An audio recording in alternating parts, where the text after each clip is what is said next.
ఈ కార్యక్రమాన్ని మీకు సమర్పిస్తున్నవారు భారత వ్యవసాయ మంత్రిత్వ శాఖ మరియు దూరదర్శన్.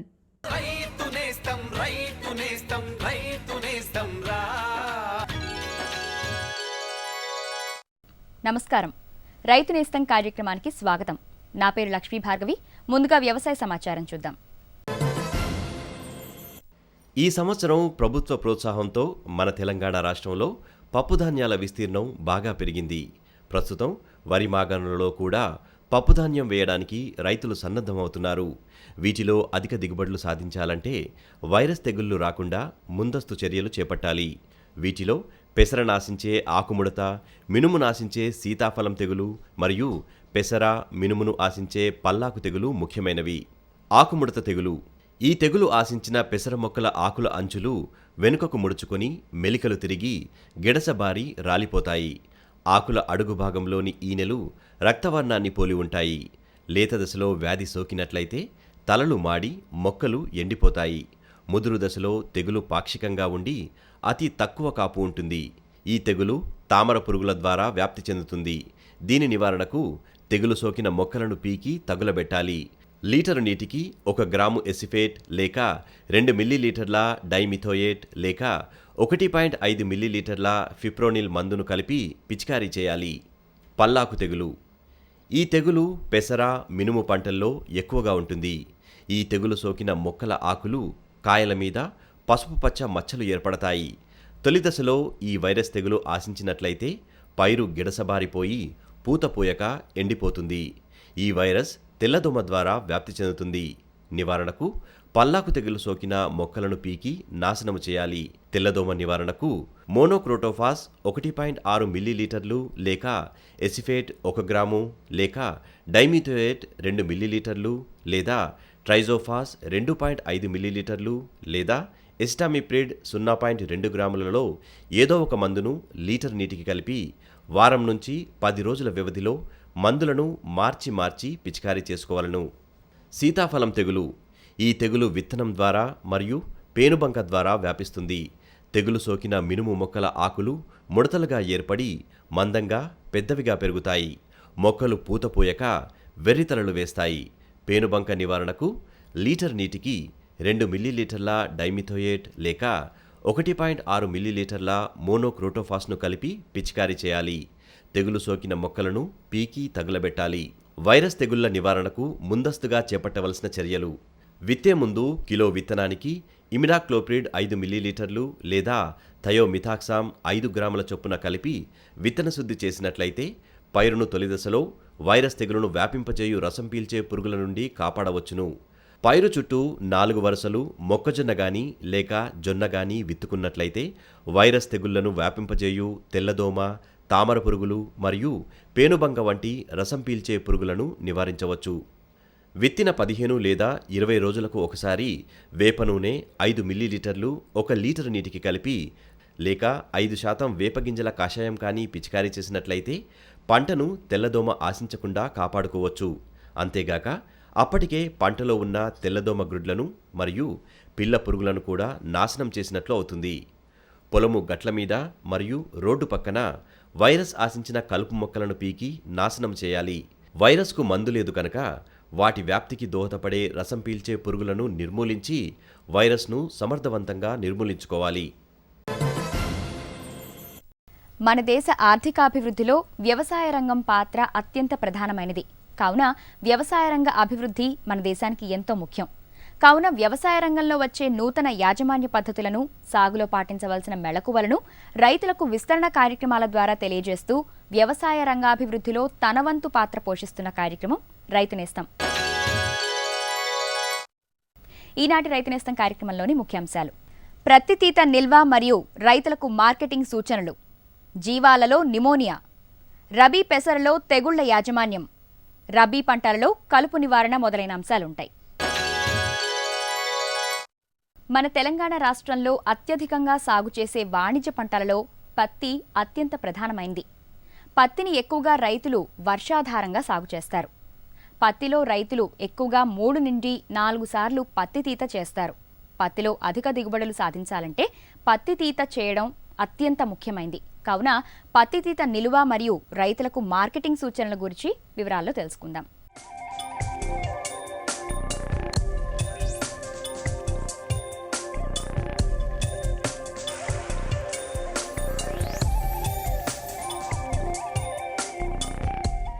పత్తి పంట అత్యధికంగా అంటే 5 నుండి 6 మాసాల కాలపరిమితి గల పంట. కావున తెలంగాణ రైతాంగం ఎక్కువగా పత్తి పంటను వర్షాధారంగా సాగు చేస్తూ ఉంటారు. పత్తి సాగు పెద్ద రైతులతో పాటు చిన్న సన్నకారు రైతులకు కూడా సాగుకి అందుబాటులో ఉంటుంది. పత్తిలో అధిక దిగుబడులు రైతులు సాధించాలంటే చీడపీడల నియంత్రణతో పాటు పత్తి తీత దశ, సమయం కూడా చాలా ముఖ్యమైనది. పత్తి వేసిన 50 నుండి 60 రోజుల్లో పత్తి పంట పూత దశకు చేరుకుంటుంది. పూత పూసిన 10 నుండి 15 రోజుల్లో పత్తి కాయలు ఏర్పడతాయి. అయితే పత్తి వేసిన 100 నుండి 110 రోజుల్లో పత్తి తీత దశకు చేరుకుంటుంది. ఈ దశలో రైతులు సరైన సమయంలో పత్తి తీతను చేపట్టాలి. ప్రతి తీతలో మనం ప్రధానంగా కొన్ని అంశాలను పాటించాలి. వీటిలో ముఖ్యంగా కనుక తీసుకున్నట్లయితే ఈ ప్రతి తీత అంతా కూడా మనకు ఈ చలికాలంలో ముఖ్యంగా నవంబర్, డిసెంబర్, జనవరిలో చూసుకున్నట్లయితే జనవరి పూర్తి చివరి దాకాని కాదు, జనవరి మొదట్లోనే ఖతం చేస్తాం కాబట్టి ఈ నవంబర్, డిసెంబర్ మాసాల్లో ఎక్కువగా చలిగాలు ఒకటి వీస్తూ ఉంటాయి. తర్వాత రెండవది ఏంటంటే ముఖ్యంగా ఉదయాన్నే మంచు బాగా కురుస్తూ ఉంటుంది. ఈ మంచు కురవడం వల్ల, ఈ పొగ మంచు వల్ల ఏమవుతుందంటే పొద్దునే ప్రతి చేనులన్నీ కూడా మనకు పొద్దున 10 గంటల వరకు కూడా దాదాపు ఒక్కసారి ఇంకా 10-10:30 వరకు కూడా మనకు ఈ తేమతో, మంచుతో పడ్డటువంటి తేమతో అంతా తడిసిపోయి పత్తి కానీ, పత్తి చేలు కానీ, ఆకులు కానీ అంతా మనకు తేమతో తడిసిపోయి కొంచెము మెత్తమెత్తగా ఉండడము, తర్వాత తేమతో ఉండడం జరుగుతుంది. ఈ తరుణంలో ముఖ్యంగా ప్రతి మనం తీసేటప్పుడు ముఖ్యంగా రైతు సోదరులు ఏంటంటే ప్రతిని మరీ ఉదయాన్నే కాకుండా 10-10:30 ఆ సమయంలో కొంచెం ఎండ వచ్చిన తర్వాత పత్తికి కొంచెం ఎండ తగిలిన తర్వాత కనుక పత్తి తీసినట్లయితే మనకు తేమ లేని పత్తిని మనం తీసుకునే అవకాశం ఉంటుంది. తద్వారా మనము దీన్ని ఎక్కువసేపు ఆరబెట్టాల్సిన అవసరం రాదు. తర్వాత నాణ్యత కూడా బాగుంటుంది. కాబట్టి ముఖ్యంగా ఏంటంటే ఉదయం పూట పత్తిని తీసేటప్పుడు మనం తేమ ఆరిపోయిన తర్వాత కొంచెం ఎండబడ్డ తర్వాత పత్తిని ఏరడం అనేది చేయాలి. తర్వాత ఈ పత్తిని ఏరేటప్పుడు కూడా చేనులో బాగా విచ్చుకున్నటువంటి పత్తి బుగ్గలను మాత్రమే తీసినట్లయితే మంచిగా ఉంటుంది. బాగా విచ్చుకున్నటువంటి పత్తిని తీయడం వల్ల మనకి ఏంటంటే దిగుబడి కూడా మంచిగా వస్తుంది. తర్వాత అంటే వెయిట్ అనేటువంటిది మంచిగా వస్తుంది, దాని బరువు అనేటువంటిది. తద్వారా మనకు దానికి మార్కెట్లో రేటు కూడా ఎక్కువగా వస్తుంది. కాబట్టి బాగా విచ్చుకున్నటువంటి పత్తిని గుల్లల నుంచి వేరు చేయాలి. ఇట్లా పత్తిని వేరు చేస్తున్నప్పుడు ఏంటంటే పత్తికి అంటుకొని ఉన్నటువంటి చెత్త కానీ, చెదారం కానీ, ఆ గుల్లలు కానీ రాకుండా చూసుకోవాలి. తర్వాత ఈ విధంగా పొద్దున్నుంచి మనకు సాయంత్రం వరకు ఏరినటువంటి పత్తిని మనకు వీలైతే నీడలో ఆ చెట్ల దగ్గర కానీ, లేకపోతే ఇంటి దగ్గర ఉన్నటువంటి వరండాలలో కానీ ఏదైనా పట్టాలు వేసుకొని, గోనె సంచులు కానీ లాంటివి కానీ, లేకపోతే తాటి పట్టాలు కానీ, లేకపోతే ప్లాస్టిక్ సంచులు వేసుకొని వాటి మీద పత్తిని ఒక సాయంత్రం కానీ పొద్దున వరకు కానీ ఆరబెట్టేసేసి మరుసటి రోజు మనము మంచి గోతాలలో కనుక చెదారమైనటువంటి శుభ్రమైనటువంటి గోతాలలో, గోనె సంచులలో తొక్కుకొని నిల్వ చేసుకున్నట్లయితే బాగుంటుంది. ఇలా నిల్వ చేసిన పత్తిని మనము మార్కెట్లో ఎప్పుడైతే రేటు బాగుంటుందో దానికి అనుకూలంగా మనము మార్కెట్ చేసుకున్నట్లయితే పత్తికి మంచి రేట్ వచ్చే అవకాశం ఉంటుంది. పత్తిలో ఇప్పుడు చాలా చోట్ల బీటీ పత్తిలో కూడా మనకు అక్కడక్కడ గులాబీ రంగు పురుగు ఆశించి కూడా నష్టపరుస్తున్నది. ఈ గులాబీ రంగు ప్రధానంగా మీ అందరికీ తెలుసు ఏంటంటే ఇది ముఖ్యంగా పత్తిలోని గింజలను తింటూ ఉంటుంది. ముఖ్యంగా కాయలోకి చిన్నప్పుడే ప్రవేశిస్తుంది. మనకు కాయ మీద రంధ్రం కూడా కనిపించదు. లోపల మొత్తము గింజలను తింటూ దూదినంతా నష్టపరుస్తుంది. తర్వాత గింజలను తినడం మూలాన ఏమవుతుందంటే మొత్తము ఇటు గింజ నష్టం మొత్తం పూర్తిగా ఇదైపోతుంది. తర్వాత పత్తి అంతా కూడా చెడిపోతుంది. తర్వాత పూర్తిగా దిగుబడి కూడా తగ్గిపోతుంది. గులాబీ రంగు పురుగు ఉధృతి కొంచెం ఎక్కువగా ఉన్నట్లు గమనించినట్లయితే దానికి నివారణకు ఈ థయోడికార్బ్ లాంటి మందును 1 లీటర్ నీటికి 1.5 గ్రామ్స్ చొప్పున ఒకసారి పిచికారీ చేసుకొని మరి ఒక వారం 10 రోజుల తర్వాత అవసరాన్ని బట్టి మనకు క్లోరాంథ్రానిలిప్రోల్ అంటే కొరాజన్ లాంటి మందును కూడా 1 ఎకరానికి 60 మిల్లీలీటర్లు అంటే 1 లీటర్ నీటికి 0.3 మిల్లీలీటర్ల చొప్పున కలుపుకొని పిచికారీ చేసుకోవచ్చు. మరి అవసరాన్ని బట్టి కూడా మూడో పిచికారీ ఎప్పుడైనా చేసుకోవాల్సి వస్తే మనకు ఈ 1 లీటర్ నీటికి 0.5 గ్రాముల ఇమామెక్టిన్ బెంజోయేట్ లాంటి మనము పురుగు మందును కూడా పిచికారీ చేసుకొని కొంతవరకు మనము ఈ గులాబీ రంగు పురుగును చేనుపైనే మనం నివారించుకున్నట్లయితే నాణ్యమైన పత్తిని పొందవచ్చు. తద్వారా మనకు మార్కెట్ కూడా మంచిగా లభిస్తుంది. దీనికి గొర్రెలు, మేకల పెంపకం చాలా లాభదాయకమైన వృత్తి. చాలామంది చిన్న, సన్నకారు రైతులు, ఔత్సాహిక నిరుద్యోగ యువకులు వీటి పెంపకం చేపట్టి అధిక లాభాలు ఆర్జిస్తున్నారు.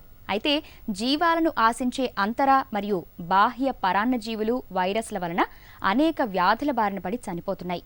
అయితే చలికాలంలో జీవాల్లో ఎక్కువగా న్యూమోనియా వ్యాధి తరచుగా వస్తుంది.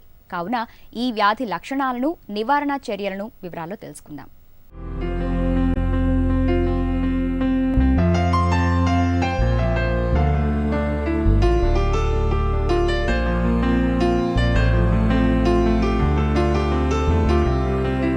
సాధారణంగా శీతాకాలంలో జీవాలు అల్ప ఉష్ణోగ్రత, అధిక చలి మరియు చలిగాలుల వలన అసౌకర్యానికి, అనారోగ్యానికి గురవుతూ ఉంటాయి.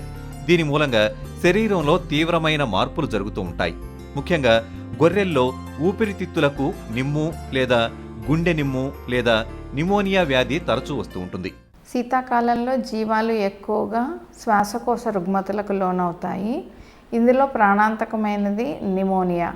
ముందుగా జీవాలు ఎప్పుడైనా ఒత్తిడికి లోనైనప్పుడు, అంటే ఎక్కువ దూరం ప్రయాణం చేసినప్పుడు లేదా ఇచ్చేటువంటి దాణా, గడ్డి వీటిలో ఏదైనా మార్పు ఉన్నప్పుడు, చలికాలంలో ఉష్ణోగ్రతలు పడిపోవటము లేదా అకాల వర్షాల వల్ల ఇవన్నీ ఒత్తిడికి గురయ్యి ఈ శ్వాసకోశ రుగ్మతలకు లోనవుతాయి. మనం ముఖ్యంగా చూసుకున్నట్లయితే ఈ జీవాల యొక్క గొంతులో సూక్ష్మజీవులు ఉంటాయి. ఇవి జీవం ఆరోగ్యంగా ఉన్నప్పుడు ఎటువంటి నష్టం కలిగించకుండా మామూలుగా ఉంటాయి. కానీ ఎప్పుడైతే జీవాలు ఒత్తిడికి లోనవుతాయో ఈ సూక్ష్మజీవులు వృద్ధి చెంది వ్యాధి కారణం అవ్వచ్చు. ముఖ్యంగా చూసుకున్నట్లయితే మనము ఎగువ శ్వాసకోశ వ్యవస్థలో రైనైటిస్ అంటే ముక్కులు కారటము లేదా బ్రాంకైటిస్ అంటే జీవం దగ్గటం వంటి లక్షణాలు కనపడతాయి. మనము న్యూమోనియా గురించి మాట్లాడుకున్నట్లయితే మొదటిగా చాలా శాతం ఎగువ శ్వాసకోశ వ్యవస్థ రుగ్మతకి లోనయ్యి అందులోని సూక్ష్మజీవులు లేదా సూక్ష్మాతి సూక్ష్మజీవులు కింద భాగానికి అంటే శ్వాసకోశ నాళం నుంచి ఊపిరితిత్తుల్లోకి వచ్చినప్పుడు న్యూమోనియా కారణమవుతాయి. దీని ముఖ్యంగా కారణాలు చూసుకున్నట్లయితే పాస్చురెల్లా మల్టోసిడా అనేటువంటి సూక్ష్మజీవి, అలాగే మైకోప్లాస్మా, రెండు ముఖ్యమైనవి. ఒక మందలో ఆరోగ్యంగా మంద ఉన్నప్పటికీ కొత్తగా ఏవైనా జీవాలను తీసుకొచ్చి వాటిలో కలిపినప్పుడు అవి సూక్ష్మజీవుల్ని విసర్జిస్తూ ఉంటాయి. ముఖ్యంగా మందలో చూసుకున్నట్లయితే 100 జీవాలు కనుక ఉన్నట్లయితే 100కి 100 కూడా ఈ వ్యాధి బారిన పడేటువంటి అవకాశం ఉంది. 60 నుంచి 100% వరకు కూడా మరణాలు సంభవించేటువంటి అవకాశం ఉంది. న్యూమోనియా వచ్చినటువంటి జీవాల లక్షణాలు ఎలా ఉంటాయి అంటే మొట్టమొదటిగా ముక్కులు కారుతూ ఉంటాయి. అది ఒక పక్క అయినా అవ్వచ్చు లేదా 2 పక్కల అయినా ఉండొచ్చు. మొదటిగా నీరులాగా కారుతుంది, తర్వాత అది చిక్కబడి చీమిడిలాగా కారుతుంది. ఇది కాక దగ్గు వెంటనే కళ్ళమని దగ్గుతూ కొన్నిసార్లు కళ్ళంట నీళ్లు కారుతాయి, కళ్ళు ఎర్రగా ఉంటాయి. ఇటువంటివి కూడా కనపడుతూ ఉంటాయి. ఇది కాక మంద నుంచి వేరయ్యి మేపుకు తీసుకెళ్ళేటప్పుడు వెనకబడటం లేదా నీరసించిపోవటం, ఆహారం తినకపోవటం మరియు నెమరు వేయకపోవటం, శరీర ఉష్ణోగ్రత చాలా ఎక్కువగా 104 నుంచి 106 వరకు కూడా ఉండేటువంటి అవకాశం ఉంది. ఇటువంటి వ్యాధి లక్షణాలు కనపడినటువంటి జీవాలను గుర్తించి వెంటనే వీటిని వేరుగా ఉంచాలి. న్యూమోనియా అనేది 1-2 రోజుల్లో పూర్తిగా నయమైనటువంటి జబ్బు కాదు కనుక పశువైద్యుని సంప్రదించి దీనికి వేరే రకమైన మందులు, అంటే ముఖ్యంగా మైకోప్లాస్మల్ ఇన్ఫెక్షన్ వల్ల 100% మరణాలు సంభవించే అవకాశం ఉంది కనుక ఇవి మామూలుగా దొరికేటువంటి యాంటీబయాటిక్ మందులకి ఈ మైకోప్లాస్మా అనే ఆర్గానిజం చనిపోదు కనుక దీనికి వేరే రకమైన మందులు వాడాలి. ముఖ్యంగా టైలోసిన్ 10 మిల్లీగ్రాములు 1 కిలో బరువు చొప్పున వాడాల్సినటువంటి అవకాశం ఉంటుంది. ఇవి కాక షెడ్లో శుభ్రత, మరి చాలా వరకు ఈ జీవం ఒత్తిడికి లోనవ్వకుండా చూసుకోవాల్సిన అవకాశం ఎంతైనా ఉంది. ఇవన్నీ పాటించినట్లయితే ముఖ్యంగా జీవాల్లో న్యూమోనియాని నివారించుకోవచ్చు. ఇది కాక ఎప్పుడైనా మరణాలు సంభవిస్తే ముఖ్యంగా మరణించినటువంటి జీవాన్ని కోసి చూడవలసిన అవసరం ఎంతైనా ఉంది. ఇందులో ముఖ్యంగా చూడవలసింది ఊపిరితిత్తులు. న్యూమోనియా కనుక ఊపిరితిత్తులు చూసినట్లయితే మామూలుగా ఆరోగ్యంగా ఉండి చనిపోయినటువంటి జీవం యొక్క ఊపిరితిత్తులు నీళ్ళలో వేసినప్పుడు అవి తేలుతాయి. అలా కాకుండా ఊపిరితిత్తులు కనుక మునిగిపోతే ఆ జీవం న్యూమోనియా బారిన పడి మునిగిపోయిందని మనం గుర్తించవచ్చు. ముఖ్యంగా ఈ శీతాకాలంలో తీసుకోవాల్సిన జాగ్రత్తలను మనం చూసినట్లయితే జీవాలని ముఖ్యంగా రాత్రిపూట బయట ఉంచకూడదు, ఏ షెడ్లలో ఉంచాలి. వీలైతే మరీ ఉష్ణోగ్రతలు తక్కువ పడిపోయినప్పుడు గోనె సంచులు అటువంటివి షెడ్లకు కట్టి అందులో ఉంచాలి. అలాగే వాటన్నిటిని అంటే ఎక్కువ వెంటిలేషన్ గాలి ఆడేటువంటి షెడ్యూల్లో ఉంచాలి.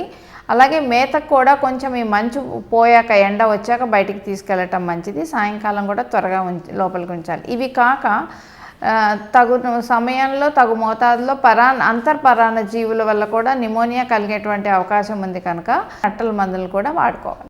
రైతు నేస్తం కార్యక్రమంలో ఇప్పుడు చిన్న విరామం.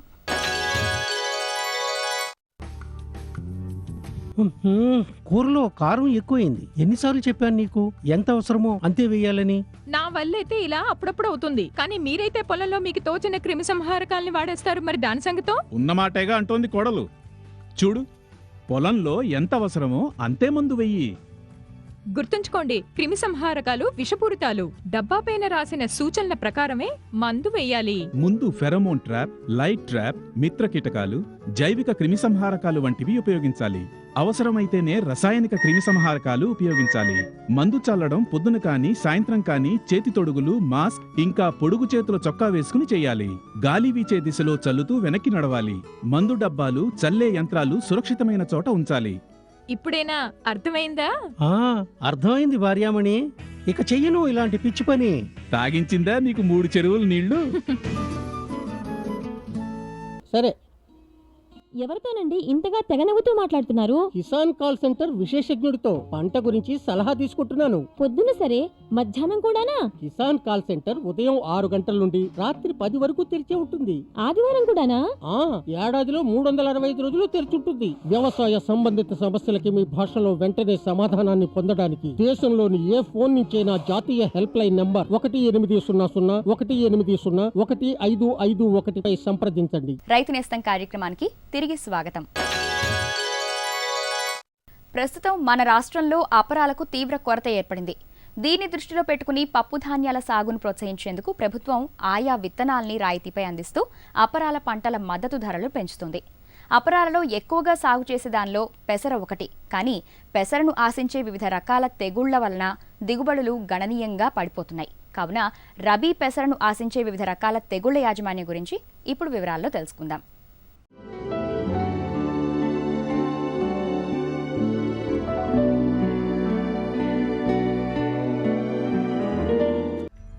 రబీలో అపరాల క్రింద మినుము, పెసర, సోయా చిక్కుడు, గోరు చిక్కుడు మొదలగు వాటిని సాగు చేస్తున్నారు. ప్రస్తుతం పెసర పంట 30 నుంచి 40 రోజుల దశలో ఉన్నది. ఈ పెసర పంటకు ముఖ్యంగా 5 రకాల తెగులు ఆశించి తీవ్ర నష్టం కలుగజేస్తున్నాయి. వీటిలో ముఖ్యమైనది ఒకటి ఆకుమచ్చ తెగులు. ఈ ఆకుమచ్చ తెగులు ఒక రకమైన శర్కోస్పర శిలీంధ్రం వల్ల వస్తుంది. వీటి యొక్క లక్షణాలు ఆకులపైన చిన్న చిన్న మచ్చలు ఏర్పడి అనుకూల వాతావరణ పరిస్థితుల వల్ల ఆకుల మీద ఉన్న మచ్చలు పెద్దవై పండుబారి రాలిపోవును.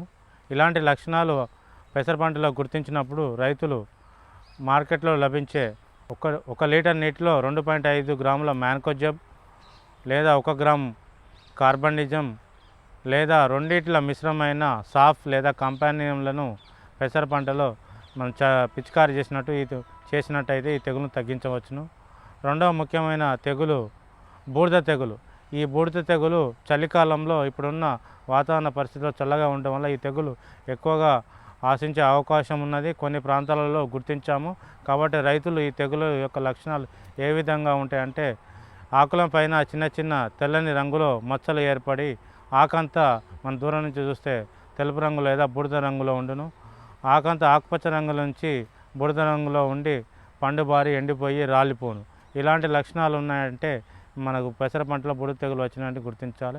ఈ తెగులు తీవ్రత ఎక్కువ వచ్చినట్టయితే కూడా పూత రాలిపోతుంది. మరి కాయ పైన కూడా ఈ బూడిద రంగులో ఉన్న మచ్చలు ఏర్పడును. ఇలాంటి లక్షణాలు ఉన్నప్పుడు పెసర పంటలో ఈ 1 లీటర్ నీటిలో 3 గ్రాముల వెటబుల్ నీటిలో కరిగే గంధకం లేదా 1 మిల్లీలీటర్ దినోక్యాప్ లేదా ట్రైడిమార్ప్ ఇలాంటి మందులను మార్చి పిచికారి చేసినట్టయితే ఈ బూడిద తెగులను తగ్గించవచ్చును. ఈ తెగుళ్లతో పాటు వేసవిలో పెసర పైరులో ఆకుముడత సోకుతుంది. ఇది వైరస్ జాతి తెగులు. ఈ తెగులు విత్తనం ద్వారా, పేనుబంక ద్వారా వ్యాప్తి చెందుతుంది. ఈ తెగులు సోకిన మొక్కల ఆకులు ముడతలుగా ఏర్పడి మందంగా పెద్దగా పెరుగుతాయి. మొక్కలు పూత పూయక వెర్రితలలు వేస్తాయి. పెసరపంట వేసే ముందు కూడా ఈ ఆకుముడత తెగులు తట్టుకునే రకాలను ఎన్నుకోవాలి. ఇంకోటి విత్తన శుద్ధి చేసి వెతుక్కోవాలి. 1 కిలో విత్తనానికి 30 గ్రాముల కార్బోసల్ఫాన్ లేదా 5 గ్రాముల థయోమిథాక్సామ్ లేదా 5 గ్రాముల ఇమిడాక్లోప్రిడ్ మందులను విత్తనాలకు పట్టించి విత్తుకున్నట్టయితే కూడా కొంతవరకు సుమారు 15 నుంచి 20 రోజుల వరకు రసం పీల్చే పురుగుల నుంచి కాపాడుకోవచ్చును.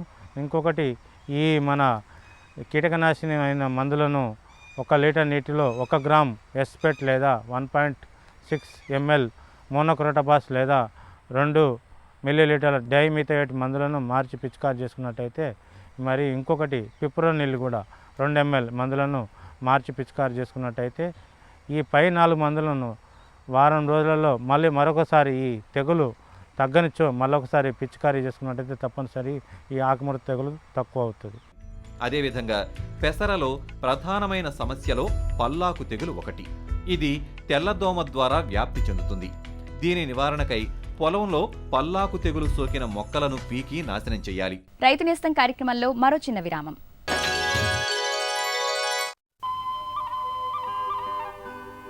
ఇదిగో నిన్నే. నన్నెందుకు పిలుస్తారు? వెళ్ళి దాంతోటి చెప్పండి. ఎవరితో? అదే మీ మొబైల్ ఫోన్. పొద్దున్న, సాయంత్రం, పగలు, రాత్రి అంటిపెట్టుకుంటారుగా. పైగా కిసాన్ కాల్ సెంటర్ తో మాట్లాడుతున్నా అని అంటారు. ఓహో, అదా సంగతి. అవును, ఏమైంది? ఇప్పుడు మాట్లాడరా? ఇప్పుడు క్షణంలో మాట్లాడిపోతాయి. అలాగా? అవును, ఇప్పుడు ఎక్కువ లైన్లు, ప్రత్యేకమైన టెక్నిక్ కారణంగా వ్యవసాయ నిపుణులతో వెంటనే మాట్లాడొచ్చు. ఎప్పుడైనా లైన్ బిజీగా ఉంటే మన సమస్యల్ని ఫోన్ పై రికార్డ్ చేయొచ్చు. వారి నుండి ఫోన్ వస్తుంది. ఇంకా సమస్యకి పరిష్కారం కూడా మెసేజ్ రూపంలో వస్తుంది. ఇదిగో చూడు, వచ్చేసింది. అరేవా, అంటే దీని అర్థం వేచి ఉండక్కర్లేదన్నమాట. అవును, అందుకేనన్నమాట ఈ మధ్య నా మీద అంత ప్రేమ వస్తోంది. వ్యవసాయ సంబంధిత సమస్యలకి మీ భాషలోనే వెంటనే సమాధానం పొందడానికి దేశం మొత్తంలో ఏ ఫోన్ నుంచైనా హెల్ప్ లైన్ నంబర్తో సంప్రదించండి. రైతుల నేస్తం కిసాన్ కాల్ సెంటర్. రైతు నేస్తం కార్యక్రమానికి తిరిగి స్వాగతం.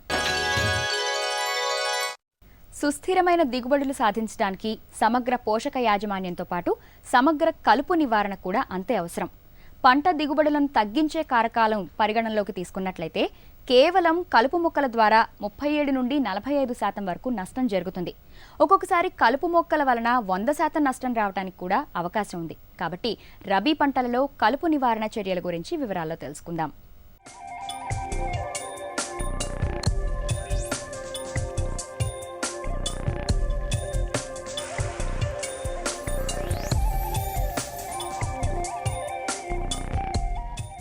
ప్రస్తుత తరుణంలో మన రాష్ట్రంలో రైతాంగం అంతా కూడా రబీ పంటల సాగులో నిమగ్నమై ఉన్నారు.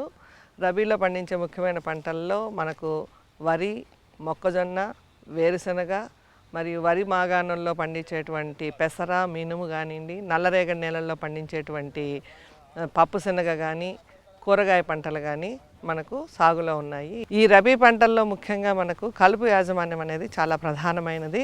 సరైన సమయంలో కలుపును మనం నివారించకపోయినట్టయితే పంట దిగుబడిలో 60 నుండి 70% వరకు, కొన్నిసార్లు పూర్తిగా కూడా పంటను కోల్పోయేదానికి అవకాశం ఉంది.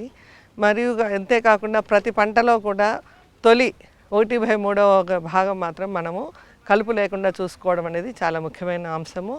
ఇంకా మనకు కూలీలు అందుబాటులో లేకపోవడము, సరైన సమయంలో కలుపు నివారణ కూలీలు దొరకకపోవడం కానీ, కూలీల రేటు ఎక్కువగా ఉండడము, అంతేకాకుండా కూలీలలో పనిచేసే సామర్థ్యం కూడా తక్కువగా ఉండడం వల్ల మనకు కలుపు నివారణలో చాలా మటుకు రసాయనాలను ఉపయోగించడం అనేది కూడా ఎంతో అవసరమైన విషయము. ఇక ఏ పంటలోనైనా కూడా పొలాన్ని శుభ్రంగా దున్నుకోవడం అనేది కూడా ప్రధానమైన అంశము. ఇక మనము వివిధ పంటల్లో కలుపు నివారణ విషయానికి చూసినట్టయితే కనుక ఈ వేరుశనగలో కలుపును మనము సకాలంలో నివారించినట్టయితే ఈ ఊడలు దిగడం కూడా సమస్యాత్మకంగా మారి మనకు దిగుబడి తగ్గడానికి చాలా అవకాశం ఉంటుంది. కాబట్టి మనము వేరుశనగలో విత్తిన వెంటనే పొలంలో తగుమాత్రం తేమ ఉన్నట్టుగా చూసుకొని పెండిమెథలిన్ లేదా అలాక్లోర్ ఈ మందుల్లో ఏదైనా ఒకదాన్ని 1 ఎకరాకు 1 లీటర్ నీటికి 1 లీటర్ మందును చొప్పున కలిపి పిచికారి చేసినట్టయితే కలుపు గింజలు మొలకెత్తకుండా నివారించుకోవచ్చు. లేదా 15-20 రోజులప్పుడు ఇమాజితపైర్ అనే కలుపు మందును కానీ కలుపు మందును 400 మిల్లీలీటర్లు 1 ఎకరాకు కానీ, లేకపోతే ఓడిసి అనే మందును 70 గ్రాములు 1 ఎకరాకు కానీ, ఇవి రెండిట్లో ఏదో ఒక దాన్ని పిచికారి చేసుకున్నట్టయితే కనుక అన్ని రకాల కలుపును నివారించుకోవడానికి అవకాశం ఉంటుంది. కానీ ముఖ్యంగా ఈ పంటల వేటిలోనైనా కూడా కలుపు మందుతో పాటు కూడా ముఖ్యంగా వేరుశనగలో ఒక 25-30 రోజులప్పుడు మనుషులతో కనుక కొద్దిగా దాని పొలంను కదిలించినట్టయితే కనుక ఊడలు బాగా దిగుబడి పెంచుకోవడానికి అవకాశం ఉంటుంది. ఇంకా ముఖ్యంగా ఈ రబీ సీజన్లో మనకు కూరగాయ పంటలు కూడా ప్రధానంగా పండిస్తున్నారు. చాలా చోట్ల వరి మాగాణంలో ఈ ఉల్లి కూడా పండిస్తున్నారు. ఉల్లిలో కూడా కలుపు నివారణ అనేది చాలా ప్రధానమైన సమస్య. సకాలంలో కలుపు నివారించకపోయినట్టయితే ఉల్లి దిగుబడులు చాలా తగ్గిపోవడానికి అవకాశం ఉంది. కాబట్టి ఉల్లి నాటిన వెంటనే 3 రోజుల లోపల పొలంలో తేమ ఉంచి మనము పెండిమెథిలిన్ అనే మందు 1 లీటర్ మందు కానీ, లేకపోతే అలాక్లర్ అనే మందు 1 లీటర్ మందు కానీ, లేకపోతే ఆక్సిఫ్లోరోఫెన్ అనే మందును 300 మిల్లీలీటర్లు కానీ 1 ఎకరానికి చొప్పున పిచికారి చేసినట్టయితే చాలా వరకు కలుపు మొక్కల గింజలు మొలకెత్తకుండా నివారించుకోవచ్చు. అంతేకాకుండా ఉల్లి నాటిన తర్వాత 15-20 రోజులప్పుడు పొలంలో అన్ని రకాల కలుపు మొక్కలు, గడ్డి మరియు వెడల్పాకు కలుపు మొక్కలు ఉన్నట్టయితే కనుక ఆక్సిఫ్లోరోఫెన్ అనే మందు 100 మిల్లీలీటర్లు, దానికి తోడుగా ఫిజిలోఫాప్ ఇథైల్ అనే కలుపు మందును 400 మిల్లీలీటర్లు కానీ, లేదా ప్రొపాక్విజాఫాప్ అనే కలుపు మందును 250 మిల్లీలీటర్లు కానీ 1 ఎకరానికి చొప్పున పిచికారీ చేసుకున్నట్టయితే కనుక వెడల్పాకు మరియు గడ్డి జాతి కలుపును నివారించుకోవడానికి అవకాశం ఉంటుంది. ఎట్టి పరిస్థితుల్లోనూ పైపాటుగా వేసినప్పుడు ఆక్సిఫ్లోరోఫెన్ అనే కలుపు మందును 100 మిల్లీలీటర్లకు మించి వాడకూడదు. ఎక్కువగా వాడినట్టయితే ప్రధాన పంట కూడా నాశనం కావడానికి అవకాశం ఉంటుంది. కాబట్టి ఈ విషయంలో జాగ్రత్త వహించాల్సి ఉంటుంది. ఇక టొమాటో, ఇక్కడ మన హైదరాబాద్ చుట్టుపక్కల ఈ చేవెళ్ళ ఈ ప్రాంతాల్లో పండించేటువంటి టొమాటో, లేకపోతే వంగ, వీటిలో వరబ్యాంకి అనేది కూడా ప్రధాన సమస్యగా ఉంటుంది. దీనికి మామూలుగా చెప్పాలంటే కనుక మనము పంట మార్పిడి అనేది ముఖ్యంగా చెప్తున్నాం, కానీ కొన్నిసార్లు రైతులు ఇది పాటించడానికి అవకాశం ఉండకపోవచ్చు. కాబట్టి ఈ పంటల్లో మనం దుక్కిలో కొంచెం 1 ఎకరాకు 80 నుండి 100 కేజీల వేప పిండిని వాడడం ద్వారా కానీ, లేదా నాటిన వెంటనే 1 ఎకరాకు 1 లీటరు పెండిమెథిలిన్ కలుపు మందును కానీ, 1 లీటరు అలాక్లోర్ కలుపు మందును కానీ పిచికారీ చేయడం ద్వారాను, లేదా నాటిన తర్వాత 15-20 రోజులప్పుడు మెట్రిబుజిన్ అనే కలుపు మందును 250 నుండి 300 గ్రాముల మందును 1 ఎకరాకు చొప్పున కలిపి పిచికారీ చేయడం ద్వారా ఈ వరబ్యాంకి, అంటే మల్లె అంటారు సాధారణంగా, ఈ వరబ్యాంకి అనే కలుపు మొక్క పూర్తిగా నివారించలేకపోయినప్పటికీ చాలా వరకు ఇది రావడము అనేది ఆలస్యం కావడమును, దీని ఉధృతిని కొంతవరకు తగ్గించడానికి అవకాశం ఉంటుంది. సో రైతాంగము ఈ రకంగా మనము కలుపు నివారణకు సంబంధించిన రసాయనాలను ఏ పంటకు సిఫారసు చేసిన కలుపు మందును అంతే మోతాదులో సరైన సమయంలో ఉపయోగించుకోవడం ద్వారా, దానితో పాటు అంతర్కృషి చేసుకోవడం ద్వారా మనము సమగ్ర కలుపు నివారణను సాధించి తద్వారా పంటల్లో అధిక దిగుబడి సాధించడానికి ఎంతైనా అవకాశం ఉంది. ఈనాటి రైతు నేస్తం కార్యక్రమంపై మీ అమూల్యమైన సలహాలు, సూచనలు పంపించవలసిన మా చిరునామా Rythu Nestham, care of deputy director general programmes, Doordarshan కేంద్రం, రామంతపూర్, హైదరాబాద్ 500013. ఈనాటి రైతు నేస్తం కార్యక్రమం ఇంతటితో సమాప్తం. నమస్కారం. ఈ కార్యక్రమాన్ని మీకు సమర్పించిన వారు భారత వ్యవసాయ మంత్రిత్వ శాఖ మరియు దూరదర్శన్.